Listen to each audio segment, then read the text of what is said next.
नमस्कार। आज हम एक कहानी सुनेंगे, राजू की कहानी। एक ऐसा सेल्समैन जो हर सुबह हारने के लिए ही मैदान में उतरता था, पर उसे ये बात मालूम ही नहीं थी कि उसकी सबसे बड़ी लड़ाई किसी कॉम्पिटिटर से नहीं, बल्कि अपनी ही घड़ी और अपनी एक आदत से थी। और बस एक छोटा सा बदलाव सब कुछ बदलने वाला था। जरा एक पल के लिए सोचिए, सिर्फ एक आदत, एक छोटा सा पैटर्न जो हम हर रोज दोहराते हैं। क्या हो अगर यही आदत आपकी आधी कमाई को चुपचाप खा रही हो और आपको इसकी भनक तक न लगे। राजू की कहानी की शुरुआत बस इसी एक चौंकाने वाले सवाल से होती है। तो चलिए इस कहानी में थोड़ा और गहराई से उतरते हैं।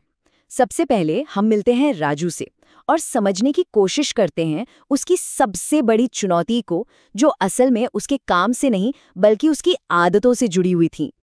तो ये है राजू। राजू एफएमसीजी में स्नैक्स और नमकीन कंपनी के लिए काम करता था।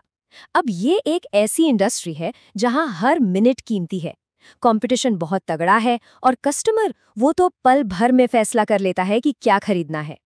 राजू का जो परफॉर्मेंस था ना, वो उसकी रिपोर्ट में साफ साफ दिखता था। मतलब हर महीने एक ही कहानी, 4 दिन तो भाई साहब एब्सेंट है, रोज मार्केट में लेट पहुंच रहे हैं।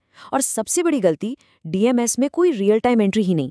डीएमएस यानी कि डिस्ट्रीब्यूटर मैनेजमेंट सिस्टम, ये वो सॉफ्टवेयर है जो कंपनी को बताता है कि सेल्समैन सच में मार्केट में है भी या नहीं। और राजू का डीएमएस एकदम खाली पड़ा था।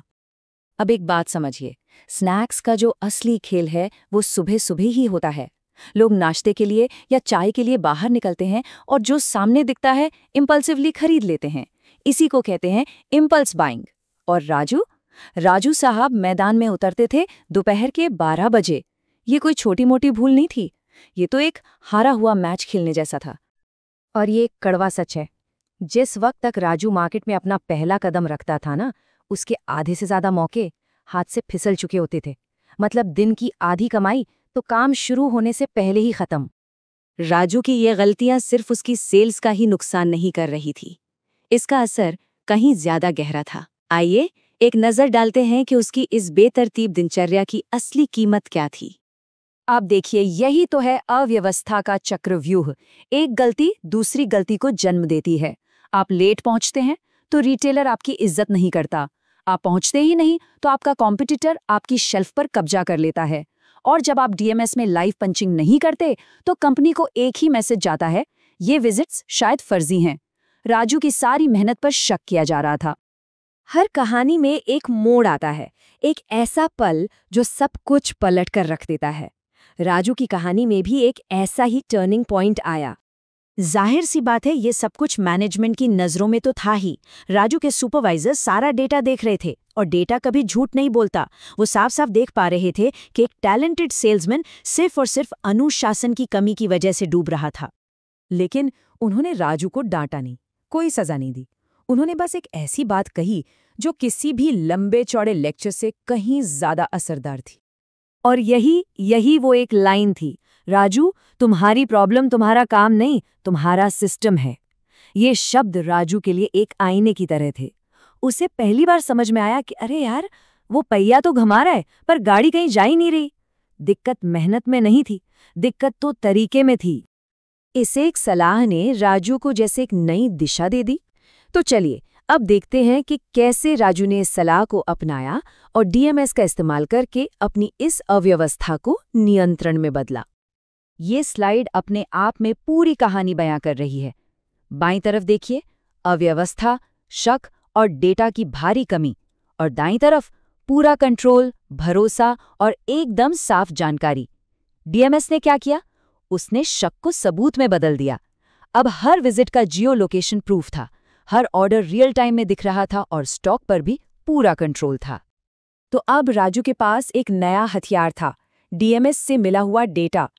और इस डेटा का इस्तेमाल उसने एक बहुत ही स्मार्ट तरीके से किया, जिसे हम कहते हैं रेंज सेलिंग। मतलब एक ही रिटेलर को अपनी कंपनी की ज्यादा से ज्यादा वैरायटी बेचने की कला। तो अब राजू अंदाजे पर काम नहीं कर रहा था। वो रिटेलर को सीधे डेटा दिखाकर कहता था, सर, आपके यहाँ ये वाले चिप्स नहीं हैं, जबकि डेटा बता रहा है कि इसकी डिमांड बहुत ज्यादा है। अब जब आपके पास डेटा का सबूत होता है ना, तो रिटेलर के लिए मना करना बहुत मुश्किल हो जाता है। तो इस नए सिस्टम और इस नए सोच का नतीजा क्या निकला? चलिए राजू के नए स्कोरकार्ड पर एक नजर डालते हैं। सबसे पहला और सबसे बड़ा बदलाव छुट्टियां। जहां पहले हर महीने 4 छुट्टियां पक्की थीं, अब वो आंकड़ा था 0। राजू अब हर रोज मैदान में था, हर मौके के लिए एकदम तैयार।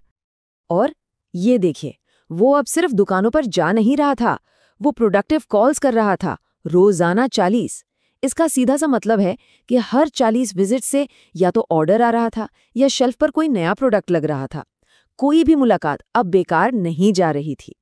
और कवरेज पूरे 100%। मतलब उसके इलाके में अब कोई ऐसी दुकान नहीं बची थी जहां कॉम्पिटिटर को घुसने का मौका भी मिल सके।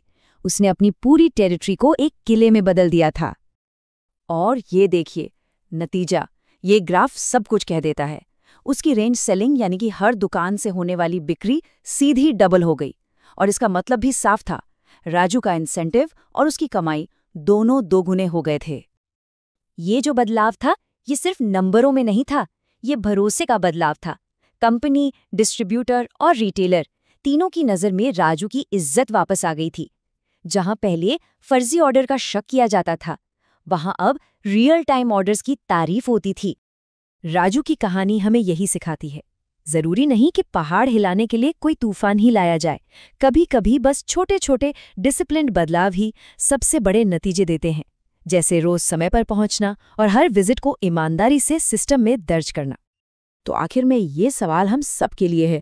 आज की इस तेज रफ्तार दुनिया में हमारा कंपटीशन हर दिन और तेज हो रहा है, वो नए नए सिस्टम अपना रहा है। सवाल ये है कि क्या हम भी अपनी रफ्तार और अपना सिस्टम बदल रहे हैं, या फिर हम भी कहीं पुराने राजू की तरह अपनी आधी सेल बिना लड़े ही गंवा रहे हैं? इस पर सोचिएगा जरूर।